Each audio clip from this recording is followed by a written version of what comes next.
Bonjour et bienvenue dans ce nouvel épisode du podcast Trait pour Trait. Alors vous êtes habitués maintenant, vous nous suivez sur la chaîne YouTube, vous pouvez vous abonner d'ailleurs, c'est gratuit et c'est facile. Vous pouvez nous retrouver sur Apple Podcast, sur Google Podcast, sur le site de Watch et sur le site de BD Zoom. Bonjour Laurent. Bonjour Christophe. Alors aujourd'hui on se balade encore dans Trait pour Trait, on vadrouille dans les librairies et nous sommes accueillis à la librairie Album par Christophe Lebel. Bonjour. Bonjour. Et avec un invité prestigieux. Oui, plus que prestigieux. Il en rigole déjà. Il y a quelques semaines, souvenez-vous, on avait accueilli Jules. Et puis Jules avait une actualité très chargée. On avait évoqué son scénario de Lucky Luke. Très rapidement. Très rapidement. Et aujourd'hui, on a le plaisir et l'honneur d'accueillir le dessinateur des nouvelles aventures de Lucky Luke. Jules, c'est son deuxième scénario. Mais bonjour HD, je crois que ça fait un petit peu plus que ça. Hein, moi, j'en suis à 9. 9 Lucky Luke quand même, ça commence à faire. Oui. 17 ans bientôt. Alors il est tout beau, il sent bon le sable chaud, bon Lucky Luke. Oui. Voilà, un cow-boy à Paris qui sort tout juste. Et c'est la première fois que notre cow-boy favori quitte le continent. Ben oui, c'est la première fois qu'il quitte le continent américain, nord-américain, enfin on dira américain parce qu'il est quand même allé au Mexique si on peut dire. Mais oui, Canada. La première fois. Oui, Canada. Mais il était sur le même continent. Mais c'est parce que le Mexique est considéré comme Amérique centrale. Donc là, ça commence à être différent. Non, mais en fait, c'est vrai que c'est la première fois. Un, il prend le bateau. Deux, il va en Europe. Mais je rassure les lecteurs, le Lucky Luke que vous aurez en main commence comme un vrai Lucky Luke avec l'Ouest. Ça commence aux États-Unis et ça va aller après. En Europe. Oui, en fait, la situation est plus aux États-Unis qu'en France. Ben, il y a un tiers quand même de l'album qui se passe à Paris, mais c'est vrai que les 2 tiers de l'album, c'est quand même un vrai Lucky Luke. D'ailleurs, ça débute, les légendes ne seront pas du tout désarçonnées, ça commence déjà avec les Dalton. Donc, on les retrouve, les retrouve tout de suite. Et en fait, c'est la découverte de... tout est basé sur quand même un fait historique, Jules vous l'a peut-être dit. En fait, ce que les gens ne savent pas forcément, c'est que la Statue de la Liberté est une construction purement française qui a été offerte par la France aux États-Unis. Et donc, le sculpteur qui l'a réalisé, et en même temps un des instigateurs de ce projet fou, Bartholdi a commencé d'abord par faire une campagne publicitaire. Oui, ce qu'on apprend dans l'album, c'est qu'il y a eu une campagne de souscription, du crowdfunding, comme on dirait aujourd'hui. Exactement. Donc, mais c'était très moderne comme façon de mais tout est fonctionner. moderne. Finalement, on s'aperçoit qu'au 19e siècle, tout était déjà créé. Il y a, par exemple, vous découvrirez au travers de tout ça, il se balade et pour trouver de l'argent, il donne des espèces de petites statues qui étaient en fait des reproductions de la Statue de la Liberté. Mais il faut pas oublier que les ateliers s'appelaient les ateliers gagés. C'était dans ces ateliers qu'était réalisée la Statue de la Liberté. Et ces petites statues, de gagés, on est passé à gadget. Et c'est de là que vient le mot gadget. Tout simplement. C'est formidable. Cache ta voix. Je te donne un minimum de petites. Franchement, j'essaye de te donner des anecdotes pour un peu amuser la galerie. Non, mais j'y penserai parce que dans quelques semaines, on recevra Pif Gadget et Christophe Killian qui a fait un livre sur Pif Gadget. Voilà. Et là, tout ça vient de la Statue de la Liberté. Alors, pour un personnage d'origine communiste, ça va quand même faire fort là. Alors, on retrouve quand même, comme tu le disais, les lecteurs ne seront pas du tout dépaysés parce qu'on a tous les codes de Lucky Luke, les Dalton, les Indiens, le méchant. Ah il y a un méchant. Heureusement, il y a un méchant. En fait, tout va partir de cette rencontre de Lucky Luke avec Bartholdi. Et Bartholdi, elle a la grande idée de vouloir installer sa statue en plein milieu de la baie de New York. Et malheureusement, il y a un personnage qui s'appelle Locker, qui est un fabricant de prisons et en même temps directeur de pénitencier, qui a lui aussi un projet immobilier fou, c'est d'installer la première prison sur une île. Il a un côté visionnaire quand même. Mais il était très visionnaire, mais de toute façon tout est basé. Alors ce qui est marrant, c'est que c'est complètement farfelu. c'est très drôle, mais tout est historique. C'est-à-dire qu'en fait, au même moment, à Alcatraz, on construisait la première prison sur une île. Donc en fait, rien n'est faux. Ça peut paraître complètement dingue, mais non, tout était... Alors c'est traité avec beaucoup Et d'humour. les mais Italiens- ça- et les Italiens avaient construit une prison sur l'île de Capraia au même moment. Ah oui. À Eh bien, côté de voilà. l'île d'Elbe. Ouais, dis donc. Cache ta joie, toi aussi. Non, mais bien. Non, mais c'est Une vrai que émission c'était... culturelle. C'est- ah bah oui, en tout à même fait. temps, hein, voilà, on parle des petits Mickey, etc. Mais au moins, on sent qu'il y a du Ouais, fond allons-y. derrière. Hein. Alors allons-y Hein carrément même plus haut. Ouais. Château d'If, allons. Oui, absolument. Château voilà, d'If, voilà. allons. Oui, mais c'est un roman. Alors, revenons à Lucky Luke, parce qu'on apprend quand même quelque chose d'assez étonnant, c'est qu'il n'a pas vraiment le pied marin. Ah non, ça on peut dire que c'est pas sa tasse de thé. Hein. Alors, oui, alors, ben, c'est vrai que je me rappelle dans les années 80-90, on trouvait que Lucky Luke était, puisque c'était un pastiche de western, c'était quand même le héros de western des années 60, c'est-à-dire peu expressif, très l'homme héroïque dans toute l'horreur du monde, c'est-à-dire protecteur, très courageux, mais un peu hautain, parlant peu. Et le passage... Disons Robert Mitchum, quoi. Oui, voilà. Mmh. Oui, ayant perdu même l'humanité d'un James Stewart. C'est-à-dire que vraiment, on était sur le cow-boy qui parle plus à son cheval qu'aux femmes. Ce qui est le cas de Lucky Luke. Hein. Voilà. Mais là, justement, depuis quelques albums, on essaie de lui redonner peut-être ce qu'il avait d'ailleurs au début de la série, un côté très humain, c'est-à-dire que... Une certaine fragilité, là. Je vais pas le faire pleurer comme on a osé le faire pleurer dans des films, et ça c'est insupportable. Donc il reste courageux et tout, mais le bateau c'est pas son univers. Et donc on s'est dit, autant montrer quelque chose qu'on n'a jamais vu. Il est malade, il a le mal de mer, et donc on va voir quand même. Ah puis ça Lucky passe Luke. pas, hein, surtout de Voilà. la traversée, le pauvre. Voilà. Mais c'est drôle. Alors Aller ça, et retour. voilà. Ah oui, lui, il a fait la totale. Hein. Et d'ailleurs, quand il est à Paris, on lui propose de faire une visite en bateau-mouche. En bateau-mouche, ça lui Et convient on pas non lui plus. dit, ah non, ne me parlez plus de bateau.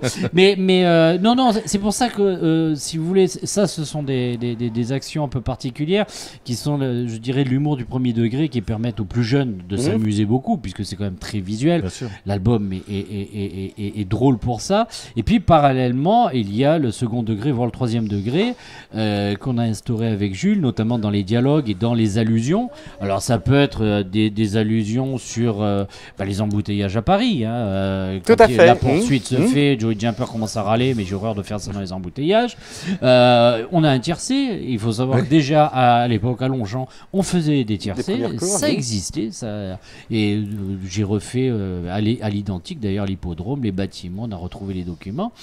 Et puis- Léon Zitrone aussi. Ah, Léon Zitrone, malheureusement, était pas pire. On l'avait déjà calé dans un des premiers albums avec Laurent Gérard, donc j'ai dit pas deux fois. Pas deux fois. Et puis, soyons honnêtes, qui se rappelle Léon Zitrone, notre génération, mais aujourd'hui, ça dit plus rien, moins de 20 ans, c'est plus possible.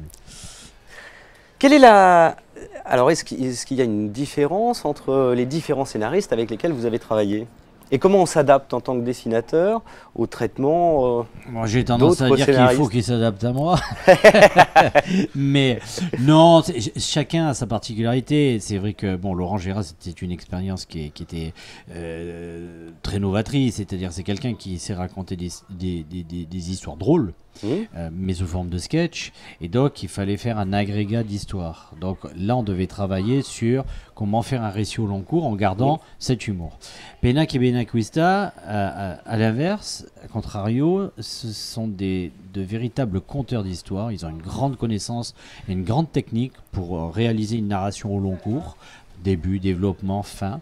Mais l'humour est plus compliqué, c'est-à-dire c'est moins un humour BD, et donc là aussi il fallait apporter ça. Donc à chaque fois on devait... Ça s'est ressenti à l'époque, d'ailleurs les lecteurs ont un petit peu... sur du le mal Pinkerton, à adhérer. sur le Pinkerton, ça s'était plutôt bien passé parce qu'il m'avait laissé compléter les pages. Ouais, d'accord. Notamment la page du bureau de Pinkerton où j'avais fait toute une page avec les experts qui cartonnait à l'époque.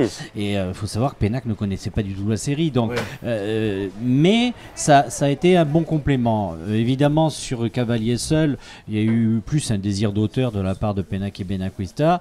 Et c'est vrai que les plus jeunes lecteurs se sont sentis peut-être un peu frustrés parce qu'il y avait beaucoup moins d'humour.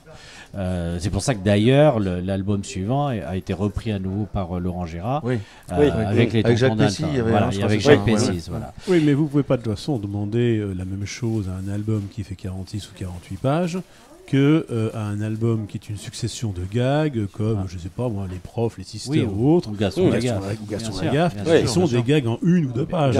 C'est pas la même manière de raconter les histoires. Et donc Laurent Gérard, effectivement, il est dans cette mouvance-là, et Benacquista est dans une autre mouvance, qui est la mouvance du vrai narrateur. Voilà. Et donc c'est cette difficulté où je joue le rôle de catalyseur. Mon travail à moi, c'est... Alors avec Jules, la différence, c'est que d'abord, j'avais un professionnel à la BD qui arrivait. Donc ça simplifie un peu parce qu'il connaît les problèmes techniques et les obligations inhérentes à notre métier. Ensuite, il est aussi dessinateur. Même si son dessin est plus un dessin de presse, plus basé sur un dessin jeté, rapide, percutant, et l'humour est beaucoup plus basé sur le texte que sur l'image. Donc, lui, il avait la compétence pour arriver avec une narration déjà plus solide sur un album, même si c'était sa première expérience, vraie expérience d'une narration avec une aventure. Avec une aventure. Oui, puis j'allais dire, effectivement, quand on connaît le Jules et son humour très contemporain, il a su s'adapter à tous les codes de Lucky Luke pour construire. En fait, on ressent du Jules qui ressort par-ci par-là, j'allais dire. Mais c'est-à-dire qu'on est obligé à chaque fois, et moi je dis toujours, c'est valable d'ailleurs pour moi en tant que dessinateur, sur chaque nouvelle aventure, on est obligé de se poser des questions et il faut se remettre en cause en permanence. Il faut pas croire que tout a été gardé et que ça soit pour moi comme pour lui. C'est-à-dire qu'il y a des moments où on se dit non, ça peut pas marcher, ça peut pas passer. On a discuté de nombreux jours, voire de nombreux mois sur des points précis, que ce soit le scénario ou le dessin, parce qu'on n'était pas forcément d'accord. C'est ce qui fait aussi qu'un couple avance. C'est-à-dire que sur Un Cowboy à Paris, par exemple, on ne voulait pas, et Jules ne voulait pas, et il avait tout à fait raison, faire un album, La visite guidée de Paris par Lucky Luke. C'était pas le but. Paris est en fait un lieu merveilleux où se passe une aventure. Oui, puis permet du comique de situation. Voilà, alors on peut saupoudrer avec de l'humour, pastiche, etc. Mais c'est pas, on va faire maintenant Lucky Luke au Louvre, maintenant Lucky Luke à la plage. Voilà. Il fallait qu'il y ait un enchaînement sur bord de Seine et compagnie. Donc il fallait. Mais malgré tout, à l'issue de la réalisation du scénario, il manquait quand même des points importants parce qu'il faut pas oublier que Lucky Luke est lu par des millions de lecteurs dans le monde. Et pour le lecteur étranger, pour l'allemand, pour le canadien, pour l'anglais, pour le tchécoslovaque, Paris, c'est des points qui sont phares, mais qui sont déjà créés au 19e siècle. C'est-à-dire la ville lumière, la cuisine, un lieu de culture avec évidemment les monuments. Donc on a évidemment voilà, on a aussi bien sûr c'est un phare culturel avec la peinture, avec les poètes. Et puis il parle de la Sorbonne. Alors là j'ai fait un clin d'œil à des amis. J'ai mis mon ami Cabu, un petit morceau d'Alexis et puis surtout Philippe Drouillet. Et si on s'approche très près de la planche, vous verrez que Philippe Drouillet porte un petit document avec marqué Salammbô. Donc ça tombe en plus exactement la période.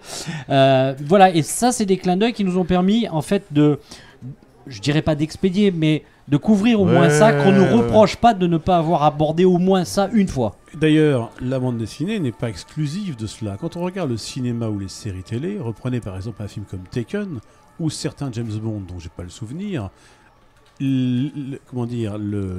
l'aventure, l'histoire se passe dans Paris, mais c'est pas pour autant une visite guidée de Paris. Bien sûr. C'est un vrai thriller ou une vraie course-poursuite au travers de l'ensemble des canaux parisiens, etc. Et tout. Donc on se sert de ce lieu comme, je dirais, lieu géographique, en essayant au maximum d'utiliser tous les endroits mythiques de Paris, mais c'est pour raconter une histoire. C'est dans ce sens que nous, on a voulu mettre quand même des points importants, mais il nous en manquait quand même pas mal, puisque la Tour Eiffel n'existait pas. Eh oui. Donc, qu'est-ce qu'on peut mettre à un moment, il me dit... alors, pourtant, Gustave Eiffel est bien présent, mais effectivement, la Tour Eiffel n'est pas... Alors, Gustave Eiffel, ce que les gens ne savent pas, lui, il a fait la structure interne. Voilà, de la Statue de la Liberté. Ce qui permet que la statue vibre et bouge un petit peu, mais ne se cassera jamais. Et donc, ça a été ses premiers essais. Bon, il fabriquait des ponts, etc. Et d'ailleurs, Lucky Luke, on a repris un peu le gag, d'ailleurs, Maurice l'avait fait il y a des années, quand Bartholdi est aux États-Unis, il visite Titusville, la fameuse ville pétrolière, une des premières villes pétrolières, il regarde les derricks, ça lui donne une idée, et en fait, on comprend que la Tour Eiffel s'est inspirée des derricks qu'avait vu Bartholdi aux États-Unis. Alors Christophe, j'imagine qu'un Lucky Luke c'est une locomotive pour une librairie. Bien entendu, oui, bien sûr. On attend ça en fin d'année. On attend ça. Oui, alors vous venez de dire quelque chose de très vrai. On a ça en fin d'année. Alors c'est malheureusement non pas un reproche que je fais ni à HD ni à Dargaud, mais il y a malgré tout trop de best-sellers qui sortent entre octobre et novembre. Or la bande dessinée se lit toute l'année. On est à plus de 5000 titres par an. Il y a 300 jours ouvrables par an. Donc vous imaginez le nombre de titres qui sortent par jour. Et nous avons aujourd'hui un déséquilibre flagrant entre le premier semestre et le dernier quadrimestre. On oublie juillet, août où il y a finalement peu de choses qui sortent. Peu de parutions. Or les gens, ils ont un certain portefeuille et ils ne peuvent pas aller au-delà. Donc se passe un phénomène qui est malheureux pour tout le monde, c'est que les nouveautés se succèdent les unes après les autres, les places et les murs ne sont pas bougeables, donc on ne peut pas faire plus de place que ce que l'on a, et pourtant on en a déjà pas mal ici, et un certain nombre de mes confrères également. Et donc les durées de vie en librairie, et même dans une FNAC, même dans des grands espaces, sont plus courtes parce qu'il y a trop de nouveautés et trop de nouveautés. C'est peut-être aussi parce que la BD est encore considérée comme... Il y a un côté cadeau dans la BD, donc qui fonctionne en fin d'année. Oui, il y a un côté cadeau pour le mois de décembre, nous sommes d'accord, parce qu'en plus, il y a des intégrales, c'est peut-être valable, c'est pour ça que moi je défends le Lucky Luke en fin d'année. Parce que c'est le cadeau familial, c'est une BD pour tout public. Il est évident que par moment, je vois des titres qui pourraient se vendre n'importe quand dans l'année, et ça je suis assez d'accord. Vous prenez un 13 ou un Torgal, ça pourrait se vendre en avril. Voilà. Et de mémoire, le premier Petit Fourneau était sorti en mars ou en avril, mais c'est ce qui a fait la découverte. Mais de toute façon, aujourd'hui, la politique éditoriale fait que si vous voulez lancer une nouveauté, il ne faut surtout pas la lancer en fin d'année, elle est noyée. Et c'est la preuve que l'on peut faire un succès en février, mars, avril. La difficulté, c'est ça, c'est aussi peut-être les habitudes des acheteurs, des lecteurs. Parce qu'aujourd'hui, malheureusement, moi je discute, alors ici nous sommes à Paris, moi je vis en province profonde, quand je discute avec un libraire de province profonde, et il n'a pas du tout le même discours, et il me dit, moi, mes acheteurs viennent majorité en fin d'année. Dans le reste de l'année, si j'ai pas le bon titre au bon moment, même si je peux leur avoir dans les 5 jours, ils vont quand même le commander sur Amazon. Et le problème est là. Alors, je ne suis pas complètement d'accord avec vous, parce que moi je suis au métier depuis 1994 et j'ai vu dériver une chose, c'est qu'à un moment donné, les éditeurs de bande dessinée se sont dit, on va sortir les gros titres au moment des prix littéraires. Le Renaudot, la rentrée littéraire. La rentrée littéraire. Mais la rentrée BD n'a rien à voir avec la rentrée littéraire. Dans la mesure, en plus, on est dans un phénomène de série. Et donc, on peut l'acheter à différents moments de l'année. Alors, il y a aussi des one-shots, bien entendu. Et là, il y a une dérive à partir des années 2000 qui fait que le déséquilibre est devenu de plus en plus flagrant, je peux vous l'assurer. Et puis peut-être aussi parce qu'il y a cette inflation de titres dont vous abordiez la chose, et c'est vrai que c'est... Là, il y a un vrai problème. Certains éditeurs qui en sortent trop, ça sert à quoi? Sur un Lucky Luke, il y a une vraie attente du public à ce niveau-là. Ah oui, de toute façon. En plus, nous, c'est tous les 2 ans. C'est tous les 2 ans. Puisque moi, je fais un Lucky Luke. En alternance avec Astérix maintenant. Mais un Lucky Luke, c'est comme un Black et Mortimer. Voilà, bien sûr. Astérix, ça, c'est normal. Mais le problème, c'est qu'il y a trop de titres qui sortent au même moment. Et le problème, c'est que le panier moyen, enfin, ce que le consommateur... la crise, d'ailleurs, même qui est et passée. avec la crise, en plus, depuis 2016 et 2 millions de chômeurs, une fois qu'il a dépensé 60 ou 75 €, il est au bout. Voilà. Donc il va sacrifier certains titres qu'il aurait pris s'ils étaient sortis à un autre moment. À un autre moment. C'est possible. HD, est-ce que... C'est une question tout à fait... Est-ce qu'on prend toujours autant de plaisir à dessiner un nouvel Lucky Luke? Oui.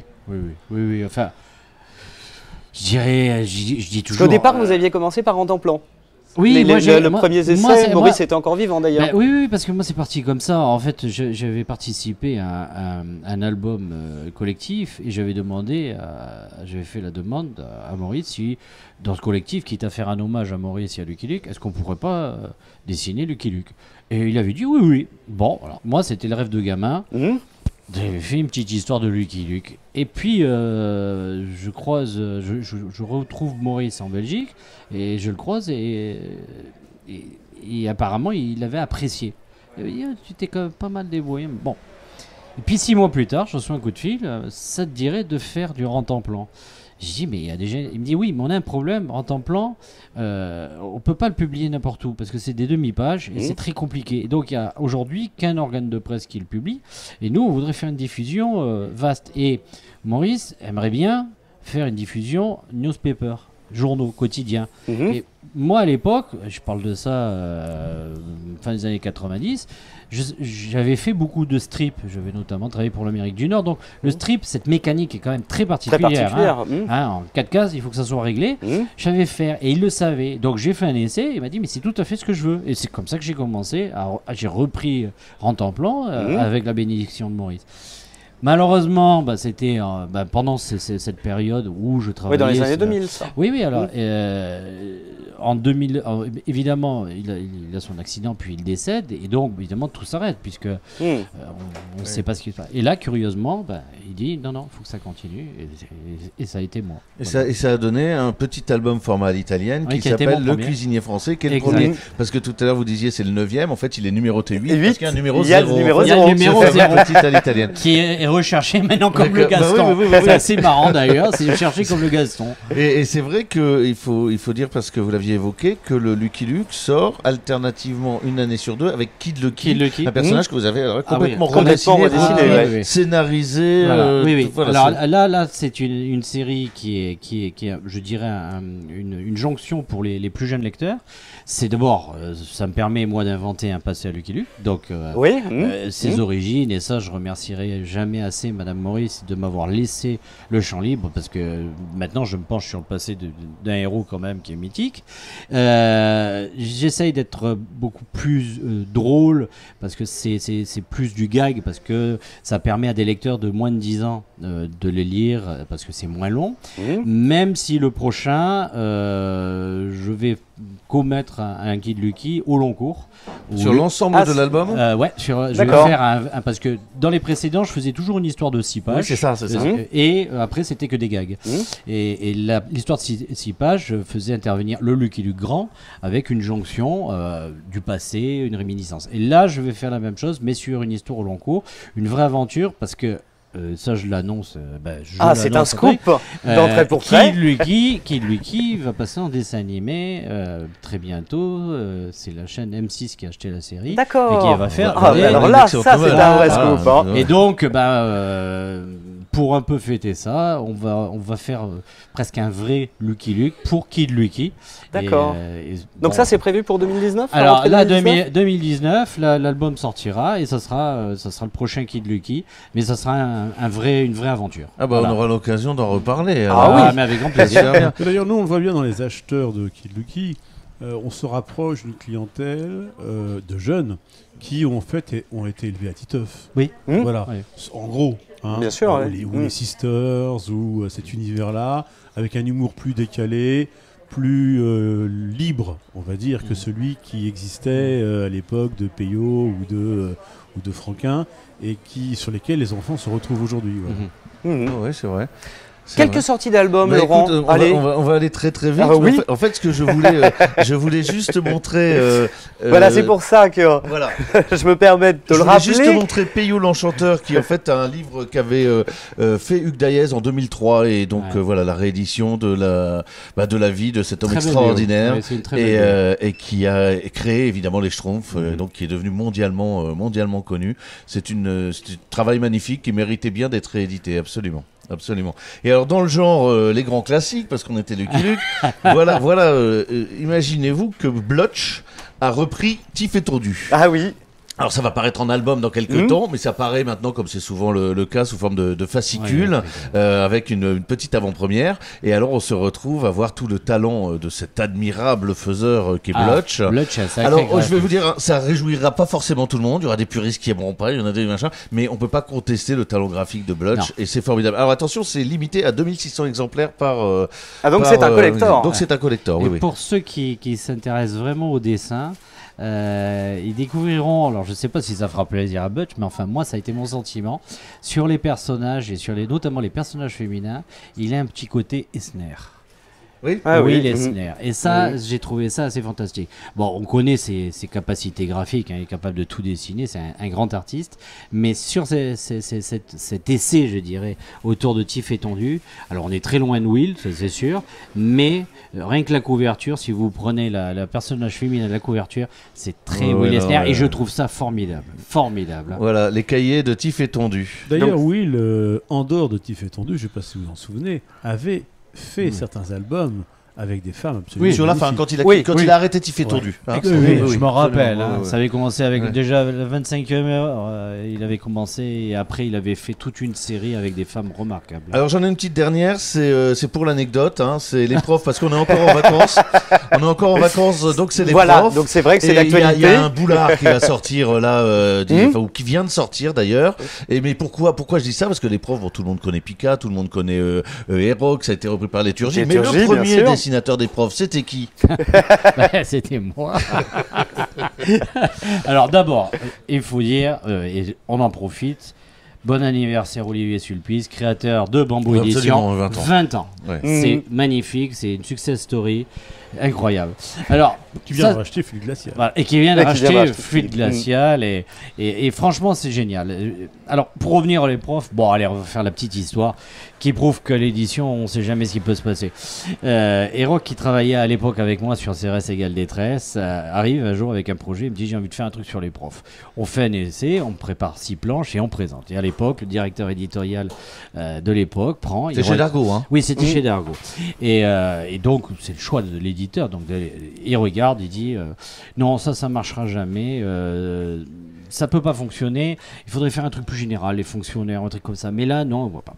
Donc un peu dépité, Gilles, donc Héroc me dit bon est-ce que je peux repartir avec la série? J'ai dit bah, bien sûr, et à ce moment là on me demande de faire un autre travail et puis j'avais quand même les CRS qui marchaient fort, donc ça s'en va. Et cette série, Gilles, qui est quand même très persévérant, il avait bien raison. Donc Héroc se bagarre et propose à un ami à moi, en l'occurrence Pierre Tranchant, puisque Pika c'est Pierre Tranchant, qui était quand même en roue libre, le pauvre, à ce moment-là. Mais qui pourtant avait quand même déjà une longue carrière. Mais c'est un dessinateur extraordinaire. Mais voilà, mais il était dans cette période où certains dessinateurs, et ce qu'on retrouve aujourd'hui aussi, il y a des périodes qui vont et qui viennent. Oui, ou dans le cinéma d'ailleurs. Voilà, et il était dans une traversée du désert, et Héroc lui confie la série, et il la présente à Mickey. Mickey qui faisait un cahier de BD plus ou moins franco-belge dans ses pages, et ben, ça marche.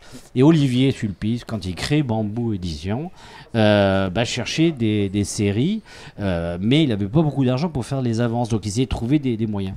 Donc moi, qui le connaissais bien, je lui avais offert 2 albums. Je lui avais dit, écoute, tu les prends, ils sont faits, c'était les derniers de la route, moi je t'en fais cadeau, et puis si ça génère des droits, tu me paieras sur les droits. Et bien m'en a pris, parce que ça s'est vendu. Ça s'est vendu, parce que le tome 1 s'est vendu quand même à 48 000 exemplaires. Donc, on n'a pas... marché, Et les profs, il est allé le chercher, puisque Walt Disney a dit, mais nous on ne fera jamais d'album, on fait ce que vous voulez, ça ne marchera pas non plus.